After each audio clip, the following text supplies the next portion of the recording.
Hello friends, how are you? Welcome to our YouTube channel Dhyan Commerce, the key of success. Please like, subscribe, share and press bell icon for notifications. Thank you. जय माता जी students. Probability में कुछ हमने normal examples किए last time, जिसमें एक आध important example भी था। आज हम जो एग्जांपल देखने वाले हैं वो प्रोबेबिलिटी की बेसिक डेफिनेशन का इस्तेमाल करके करने हैं हमें, और यूनिवर्सिटी में 2 बार पूछे गए और वही सब मैं यहाँ पे लेने वाला हूँ। सबसे पहले हम देखने वाले हैं सम नंबर 47 का बी, गुजरात यूनिवर्सिटी 2006। वैसे पुराने टाइम का पूछा हुआ है मगर फिर भी इम्पोर्टेंट है। दिया क्या है डेटा में, पेज नंबर 92 पे, a group consist of 4 men and some women. ठीक है, if the probability of selecting 2 men from them is 2/15, find the number of women in the group। ठीक है, यानी यहाँ पे हमें दिए गए हैं men and women, क्वेश्चन है find the number of women। सबसे पहला काम हम करेंगे, suppose there are x women। ठीक है, तो x सपोज कर लिया, here total number of man जो हमें दिया है उन्होंने वो दिए गए 4। सो टोटल पर्सन्स अगर हम कहें तो टोटल पर्सन्स हम कह सकते हैं 4 + x। ठीक है, 4 मैन है, मिसिंग नंबर ऑफ वीमेन्स पूछा है उन्होंने, और क्वेश्चन में उन्होंने प्रोबेबिलिटी दी है, वो खास ध्यान रखना है यहाँ पे। प्रोबेबिलिटी दैट, प्रोबेबिलिटी ऑफ, जो उन्होंने लिखा है वही मैं लिख रहा हूँ, of selecting 2 men from them. From कितने पर्सन्स मैं यहाँ पे मेंशन करना चाहूँगा, 4 + x पर्सन्स। ठीक है, ये खास समझने का पार्ट है, इसीलिए मैंने ये टोटल पर्सन्स वाला हिस्सा समझा है, क्योंकि हमें प्रोबेबिलिटी ढूंढनी होती है तो favourable case upon total cases होते हैं। ठीक है, टोटल पर्सन 4 + x है, हमें 2 मैन सिलेक्ट करने और टोटल नंबर ऑफ मैन कितने हैं 4। तो मैं फॉर्मूला वाइज लिखूंगा 4C2, मैन सिलेक्ट किए हमने 4 में से 2, नीचे टोटल केसेस। टोटल केसेस यानी मैं क्या लिखूंगा 4 + x C2।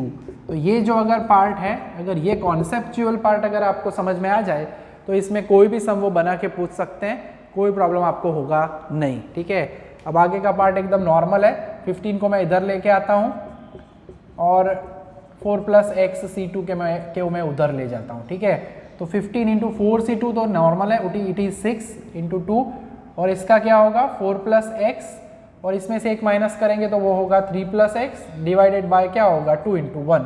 वैसे ये मैंने 4C2 तो सीधा लिख दिया है, इसमें तो हमें फॉर्मेट क्या करना है, जो भी वैल्यू है उसमें एक कम करो, 4 + x में से एक माइनस करोगे तो 3 + x मिलेगा। यानी ऐसा समझ सकते हैं 4 + x आया और 4 + x में से माइनस करो 1, क्योंकि हम 4C2 में तो यही करते हैं। ठीक है, 2 × 1, 4C2 में क्या करते हो 4 × 3 अपॉन 2 × 1, 4 होता है, उसके बाद एक माइनस करते हो, तो माइनस करने के बाद 4 में से 1 जाएगा तो क्या मिलेगा 3 + x। ठीक है, तो ये थोड़ा सा ध्यान रखने वाला पार्ट है। ऐसे ऑलमोस्ट हमारे पास 2-3 एग्जाम्पल्स है, एक आध इलस्ट्रेशन भी है। ये 2 कैंसिल हो जाएगा एंड 15 6 होगा 90, 2 कैंसिल करके रख सकते हैं हम 4 + x एंड 3 + x। ठीक है, तो अगर आप नॉर्मली सीधा काम करना चाहते हो शॉर्टकट में तो भी हो सकता है, रेगुलर कट में करना है, यानी कि अगर आपको पता चल रहा है कि दीज आर कंसेक्यूटिव नंबर्स तो आप शॉर्ट में कर सकते हो 10 × 9, क्योंकि 4 + x × 3 + x है, ये 2 कंसेक्यूटिव नंबर है। राइट साइड के नंबर को अगर आप कंसेक्यूटिव नंबर्स में लिख सकते हो तो 10 × 9 करके लिख सकते हैं। 12th में ऐसे पार्ट हम देख चुके हैं। ठीक है, तो हम सीधा कंपेयर करते हैं पहले पार्ट को, देयरफॉर 4 + x = 10, यानी x की वैल्यू होगी 10 - 4 यानी कि 6। दैट मीन्स हम कह सकते हैं देयरफॉर नंबर ऑफ विमेन। ठीक है, तो नंबर ऑफ विमेन जो है वो है हमारा x, और वो वैल्यू हमें क्या मिली 6। अगर आप टैली करना चाहो तो प्रोबेबिलिटी ढूंढना चाहो तो ढूंढ सकते हो। यहाँ पे आपको 4 + x मिल चुका है, यानी x यानी 6, तो अगर 10 पर्सन्स है टोटल तो प्रोबेबिलिटी आप उसी तरह से ढूंढ सकते हो। तो सिंपली आप उस तरह से टैली भी करना चाहो तो कर सकते हो। ठीक है, यानी कि 4C2 अपॉन हम कर सकते हैं 10C2, तो आपको प्रोबेबिलिटी मिलनी चाहिए 4C2 यानी 6, 10C2 यानी 10 इंटू 9, 90 डिवाइडेड बाई 2 यानी कि 45, और इसका आंसर आपको क्या मिलेगा 2/15। तो टैली भी हो सकता है, आंसर लाने के बाद वापस रख के इसी स्टेप में देखो 2/15 मिलता है कि नहीं, मिल जाए तो वेल एंड गुड, और मिलेगा ही, ना क्यों मिले, ठीक है। तो ये इंपॉर्टेंट एग्जाम्पल है 2006 के पिटारे से, यूनिवर्सिटी 2006 से, ठीक है। तो ऐसा एक और सम है हमारी यूनिवर्सिटी में जो कि हमारे एक्सरसाइज में आगे एक सम की ही कार्बन कॉपी है, उन्होंने खाली थोड़ा सा चेंज किया हुआ है, ठीक है। तो वो सम जो है वो भी हम देख ही लेंगे। सम नंबर हम देखने वाले हैं 52 का ए, यानी 2 बार इस टाइप का सम पूछा जा चुका है, तो कॉन्सेंट्रेट उसी तरह से हम कर रहे हैं। 52 का सॉरी बी, ए में तो थियरी है, और उसमें दिया गया है there are 7 red and some white balls in a box, ठीक है। तो सम वाइट बोला है और क्वेश्चन में वही है, ऐसा ही पार्ट है। सो सपोज करेंगे काम सेम टू सेम होगा, there are x white balls and जो नंबर ऑफ रेड बॉल्स है, नंबर ऑफ रेड बॉल्स वो हमें दिए गए हैं एग्जैक्टली 7। तो total balls, total number of balls हम कह सकते हैं वो है हमारे पास 7 + x, ठीक है। तो इतना काम सेम है, आगे की तरह ही करना है। और क्वेश्चन है probability of selection of 2 white ball. यहाँ पे फर्क थोड़ा सा पड़ रहा है, लास्ट वाले में क्या था, मैन का पार्ट जो दी हुई है नंबर की वैल्यू उसकी प्रोबेबिलिटी थी, यहाँ पे जो अननोन वैल्यू है उसकी प्रोबेबिलिटी, तो उस वजह से थोड़ी लेंथ कैलकुलेशन में बढ़ जाती है। तो हम लिखते हैं द प्रोबेबिलिटी, यानी प्रोबेबिलिटी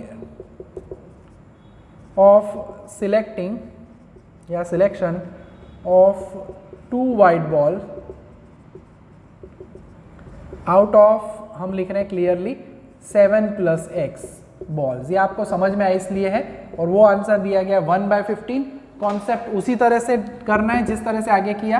अब हमें लेना क्या है, वाइट बॉल्स है कितने, x, तो ऊपर मैं क्या लिखूंगा xc2, नीचे मैं क्या लिखूंगा टोटल केसेस यानी 7 + xc2। राइट साइड पे क्या होगा 1/15। 15 को लेफ्ट में ले आएंगे यानी 15 × xc2, एंड नेचुरली 1 तो लिखने की ज़रूरत नहीं होती है, तो नहीं लिखोगे तो भी चलेगा। और इसको सिंप्लीफाई करेंगे, 15 यहाँ पे 2 पार्ट तक जाना है, x × x - 1 डिवाइडेड बाई 2 होगा। राइट साइड पे होगा 7 + x, उसमें से एक माइनस करो 6 + x डिवाइडेड बाई 2 × 1 करते हैं यानी 2 ही होगा।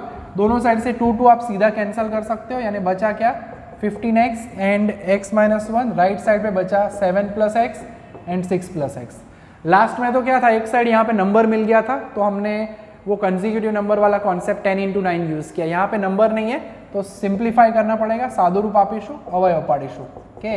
7 × 6 = 42, 7x 6x and x²।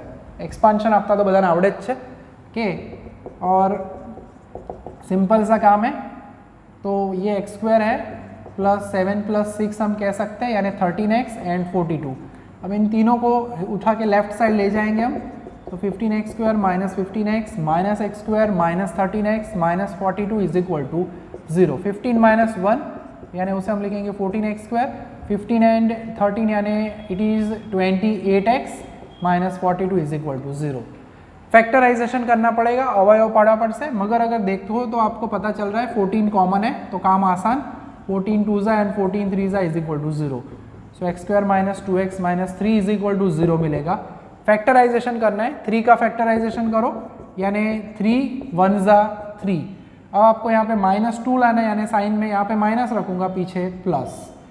So x - 3 = 0 और x + 1 = 0 यानी x = 3 आएगा और x = -1। अब -1 है वो नॉट पॉसिबल क्योंकि बॉल्स है, नॉट नेगेटिव होता नहीं है, तो यहाँ पे आपको लिखना है नॉट सिंपली पॉसिबल, ठीक है। तो दूसरा हिस्सा कैंसिल हो गया, देयरफॉर हम कह सकते हैं नंबर ऑफ वाइट बॉल्स वो होंगे एग्जैक्टली 3, ठीक है, = x जिसे हमने कहा था और वो वैल्यू क्या मिली 3। यानी अगर यहाँ पे आपको चेक करना है तो अगेन उसी तरह से कर सकते हो, यहाँ पे 3 + 7 यानी अगेन 10c2, यहाँ पे 3c2 यानी 3c2/10c2 होगा, 3c2 यानी 3, 10c2 यानी 45 यानी ये होगा 1/45, ठीक है। तो टैली भी हो जाता है, आंसर जैसे ही आ जाता है वैसे, तो आप इस तरह से पूरा जो काम है वो कर सकते हो, ठीक है। तो इस टाइप का जो सम है सेम टू सेम यही सम हमारे बुक में आगे दिया गया है, खाली उन्होंने यहाँ पे red balls and white balls की जगह पे वहाँ पे सम नंबर 17 है, मैन एंड वीमेन दिया है, यानी ये जो सम है अलग से 17 नंबर करना नहीं है, it is exactly equal to 17 number. ये दोनों हैं वो एग्जैक्टली क्या है, सेम टाइप के एग्जाम्पल है। ठीक है, तो अब हम आगे बढ़ रहे हैं। अब एक छोटा सा पार्ट है जिसे हमें ऑब्जर्व करना है, जिससे रिलेटेड एग्जाम्पल हमें फ्यूचर में भी हेल्प करने वाले हैं। तो वैसा एक सम देख रहे हैं जिसके अंदर हमें mutually exclusive and exhaustive events दी जाए तो क्या करना चाहिए, वैसे कुछ सम अब हमारे पास है।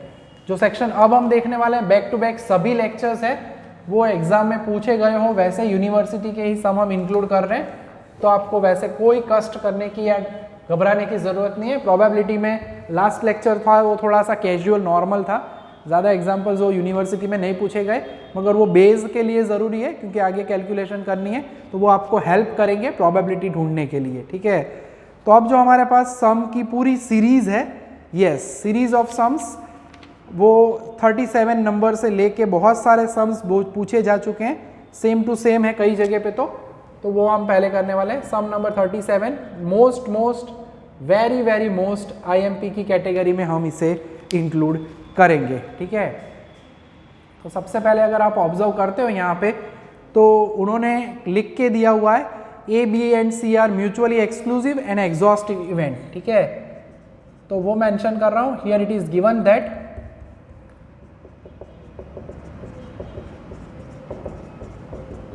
A, B and C are mutually exclusive, परस्पर निवारक कहवाए, एंड एग्जॉस्टिव, ये आगे हम नोट में पहले लेक्चर में समझा चुके हैं, एग्जॉस्टिव इवेंट्स।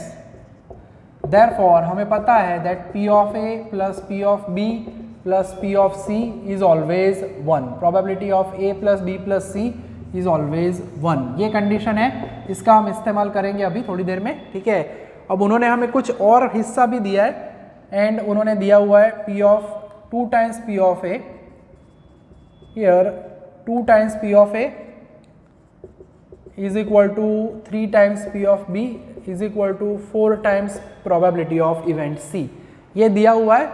और इसमें हम सपोज करेंगे, सपोज अब हमें प्रोबेबिलिटी फाइंड करनी है B यूनियन C की। ध्यान रखना है P of A union B union C का आंसर 1 होता है, क्योंकि mutually exclusive and exhaustive event हो तो 2 के लिए P of A union B is equal to 1, मगर ओनली 2 इवेंट हो तो 3 इवेंट्स दी जाए A B C और उसमें कोई भी 2 का यूनियन पूछे तो आपके पास एडिशन थ्योरम ऑफ प्रोबेबिलिटी का यूज ही करना है, डायरेक्टली 1 नहीं होगा, 1 तीनों के लिए होगा। यहाँ पे 3 इवेंट है और उन्होंने हमें पूछा है find P of B union C, तो उसके लिए हमें पहले करना क्या चाहिए, तो मैं आपको फाइनल बता देता हूँ हम कर क्या रहे हैं। P of B union C यानी एडिशन थ्योरम यूज करना है, P of B P of C minus P of B intersection C, and as we know that P of B intersection C 0 होगा as A B C are mutually exclusive. ठीक है, तो सभी intersection naturally 0 हो जाएंगे, मगर सभी union 1 नहीं होते।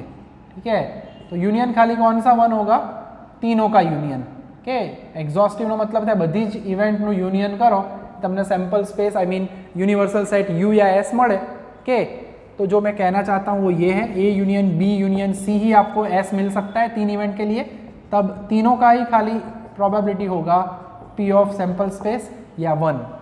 अब इसमें 2 पूछे तो 2 तो 1 हो ही नहीं सकता, वो हम कह रहे हैं यहाँ पे। ठीक है, उसके लिए हमें ये पार्ट यूज़ करना है। टेक्निकली हमें फाइंड करना होगा probability of B and probability of C। उसके लिए हम थोड़ी अलग मेथड यूज़ कर रहे हैं स्कूल से, हम इसको सपोज करके K बोल देंगे, K। अब ये पैटर्न हम यूज़ करने वाले हैं, बुक में वो कोई भी एक प्रोबेबिलिटी में कन्वर्ट करते हैं, स्कूल में भी आप ऐसा करते थे, मगर ये पार्ट थोड़ा ज़्यादा हेल्प करता है। K में कन्वर्ट करना है, सभी को K से कंपेयर करेंगे, therefore 2 times P of A is equal to K, 3 times P of B is equal to K, and last में 4 times probability of C is equal to K। यानी हम कर क्या रहे हैं, हमें इसे कन्वर्ट करना है K upon 2, P of B यानी K upon 3, P of C यानी K अपॉन 4, और अगर कैलकुलेटर का इस्तेमाल करें तो 1 अपॉन 2 होता है आधा यानी 0.5K, और ये जो होता है 0.4 बार 3333 लिखना पड़ेगा इसमें हमें। ठीक है, सो 3333 के, वैसे मैं 33 लिखूँ तो भी चलता है, और ये जो है वो सीधा आप लिख सकते हो 0.25 के। सो ऐसे कन्वर्ट करने से क्या फ़ायदा होगा, इन सभी की वैल्यू हमें रख देनी है इक्वेशन में, ठीक है। So put above values in equation number 1। तो होगा क्या, तो देखो ये होगा, अगर हम ये k/2 k/3 k/4 रख के वैल्यू रख देंगे तो भी चलेगा, LCM लेना पड़ेगा, लसा, मगर हम सीधा काम कर रहे हैं 0.5 के, ताकि आपको कैलकुलेटर का यूज़ करके सीधा आंसर मिल जाए, ठीक है। सो अब थोड़ी सी कैलकुलेशन करनी पड़ेगी, टोटल कर लेते हैं इनका, 0.5 प्लस 0.3333 प्लस 0.25, यानी वो मिल रहा है हमें 1.0833 k इज इक्वल टू 1। तो k की वैल्यू हमें मिलेगी 1/1.0833, यानी k की वैल्यू हमारे पास अब रेडी हो चुकी है, 1/1.0833 करते हैं तो वो मिलेगा 0.9231, ठीक है। तो ये वैल्यू मिली हमें k की। अब इस k को यहाँ पे रख देने का और हमें मिलेंगे PA, PB, PC। So now probability of A will be 0.5 k, यानी 0.5 इंटू 0.9231। सो 0.9231 है, इंटू हम करेंगे 0.5 तो वो हमें मिलेगा 0.46155 है, तो मैं उसे 4612 ले लेता हूँ। उसी तरह से P ऑफ B मिलेगा 0.3333 इंटू k, फिर अब वैल्यू रखते हैं 0.3333 इंटू 0.9231, और वो हमें कुछ आंसर मिलेगा 0.3333 इंटू 0.9231, तो वो मिल रहा है 0.3077 के। और आखिरी वैल्यू जो है वो है प्रोबेबिलिटी ऑफ C, जो कि है 0.25 के, यानी 0.25 इंटू 0.9231। कई बार पूछा जा चुका है ये एग्जाम्पल में, मैं अभी आपको दिखाता हूँ कितनी बार, ठीक है। सो 0.2308 कह सकते हैं, ओके। तो ये हुआ हमारा आंसर। तो प्रोबेबिलिटी सभी हमारे पास रेडी है।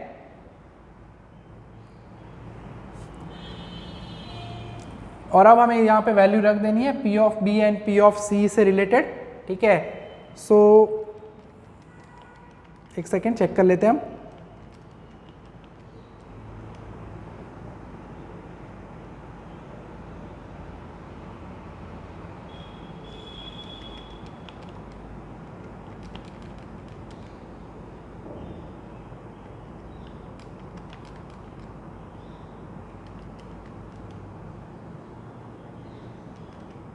टोटल ऑफ द प्रोबेबिलिटी जो है वो 1 होना चाहिए, अप्रॉक्सीमेटली थोड़ा सा यहाँ पे एरर रहेगा, वही मैं चेक कर रहा हूँ खास, ठीक है। सो ऑलमोस्ट वो 9997 जितना मिल रहा है, तो थोड़ा एरर रहती है क्योंकि हमने पॉइंट्स में डिवाइड किया है। So it is okay, no worries. 0.3077 and 0.2308 मिला के अब इसका टोटल जब हम करते हैं, ठीक है। सो 0.3077 प्लस 0.2308 तो वो होता है 0.5385, ठीक है। तो बुक में अगर आप देखते हो तो इट इज़ गिवन एज 7/13, ठीक है, 7/13, तो ऑलमोस्ट 53846 यानी 85 ही हो रहा है।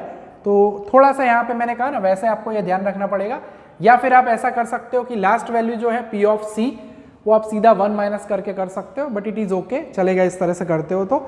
अब ये सब हमारी बुक में कितनी बार है तो वो आपको खास दिखाना ज़रूरी है, तभी पता चलेगा कि कितना इंपॉर्टेंट एग्जाम्पल है ये हमारा, ठीक है। अब ये आपने देख लिया और मैं नंबर यहाँ पे साइड में लिख रहा हूँ, 45 का B यही है, खाली उन्होंने ABC की जगह XYZ लिखा हुआ है, ये भी कम पड़ रहा था, तो 45 के बाद 46 का B भी यही है, ठीक है, पूछा गया है सेम यही।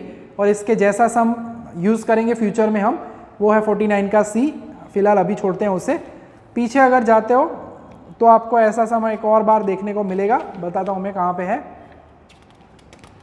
ठीक है।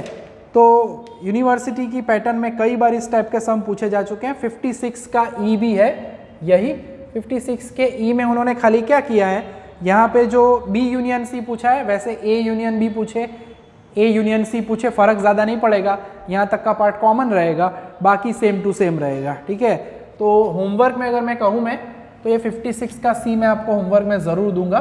ठीक है, उसमें ज़्यादा कुछ नहीं करना है, आप इसके नीचे लिख दोगे 56E तो भी चलेगा, खाली आपको P of A plus P of B ही करना है, बाकी तो हिस्सा सेम टू सेम ही है। ठीक है, और वैसे अगर एक और देखें तो 55 का जो है E यानी 55 का E भी है यही। ठीक है, यही यानी 55E 45B 46B वो तीनों तो एग्जैक्टली सेम टू सेम ही है हमारे सम। ठीक है, तो ये पार्ट अब अगर आप ऑब्जर्व करो तो ऑलमोस्ट कई बार पूछे जा चुके हैं। ठीक है, तो कष्ट वैसे होने लायक है नहीं। अब एक छोटा सा ऑब्जेक्टिव टाइप का सम है वो हम लेते हैं यहाँ पे, और उसके तो वो है हमारा सम नंबर 32। ठीक है, 32 का एग्जाम्पल है जिसमें हमें उन्होंने दिया हुआ है P of A 0.4, P of B जो है ऑब्जेक्टिव टाइप का है वैसे X है, और P of A union B उन्होंने हमें दिया हुआ है 0.7, और क्वेश्चन है find the value of X। दो कंडीशन है जिससे हमें दो कॉन्सेप्ट का आइडिया आएगा। पहला पार्ट उन्होंने बोला है A and B are mutually exclusive. ठीक है, अब जब भी म्यूचुअली एक्सक्लूसिव दिया जाता है तो हमें पता है P of A intersection B क्या होगा 0, तो उसका इस्तेमाल करना है। और हमें पता है P of A union B की वैल्यू उन्होंने दी है, but P of A union B यानी addition theorem, P of A plus P of B minus P of A intersection B जिसकी वैल्यू है 0.7। P ऑफ A की value हमारे पास है 0.4, ये है 0.7, A इंटरसेक्शन B होगा 0, तो सॉरी P ऑफ B तो हमें ढूंढना है X 0.7, तो X is equal to 0.7 minus 0.4, तो X की वैल्यू जो है वो हमें मिल जाएगी 0.3। तो वैसे छोटा सा ही है, ऑब्जेक्टिव टाइप का पार्ट है, मगर पूछा जा सकता है, खास ध्यान रखना है। अब दूसरा पार्ट है वो क्या बताया गया है कि A and B are independent. ठीक है, अब यहाँ पे बोला है A and B are independent.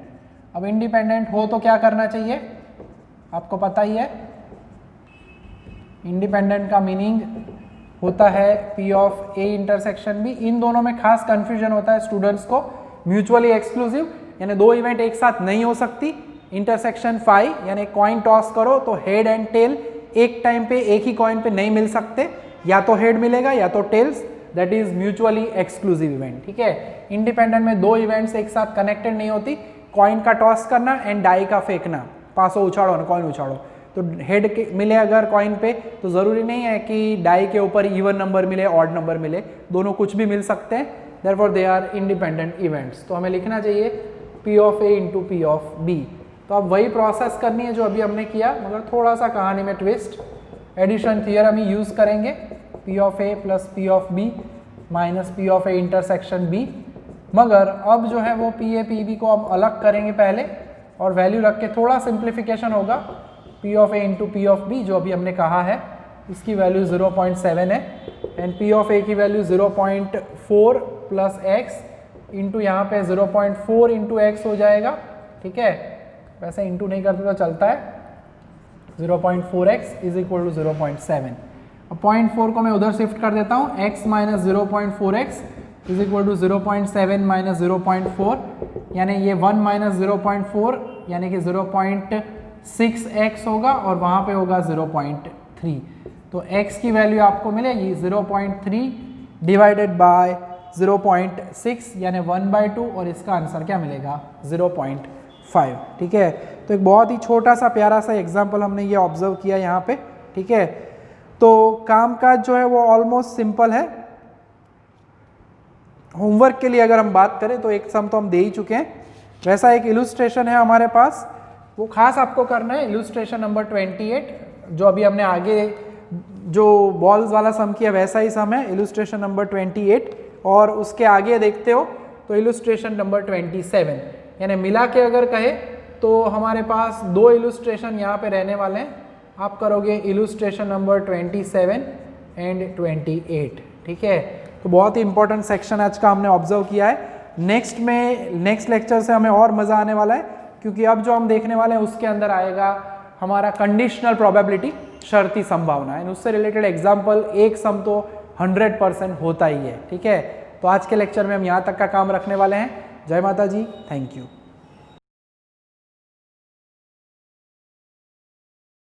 Please like, subscribe, share and press bell icon for notifications.